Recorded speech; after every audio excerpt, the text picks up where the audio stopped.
లాంటిది రేగుపండు తలకి తగిలి బ్రహ్మస్థానమునందున్న వేడితో అది సంయోగాన్ని చెందితే రాబోయేటటువంటి కాలంలో వడదెబ్బ తగలకుండా కావలసినటువంటి శక్తిని తల పుంజుకుంటుంది, ఓషధీ శక్తిని.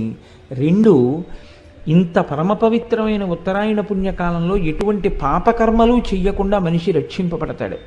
మూడవది ఏమిటి అంటే, మీకు ఇందాక చెప్పానే యావజ్జీవకారాగార శిక్ష పడిన వాడిని 12 సంవత్సరముల తర్వాత వదిలేసినట్టుగా ఈశ్వరుడు ఒక్క మనుష్యుడికే ఒక అనుగ్రహం ఇచ్చాడు. ఇది ఎంత తేలికైన అనుగ్రహం ఇచ్చాడంటే, రేపటి రోజు ఉదయం రథసప్తమి తిథి ఉండగా సమంత్రక స్నానం చెయ్యాలి. మంత్రం లేని స్నానం మీరు చేశారనుకోండి, అది కాకి స్నానం అని పిలుస్తారు.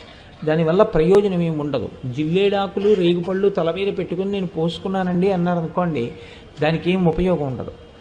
సమంత్రకమే చేయవలసి ఉంటుంది స్నానాన్ని. దాన్ని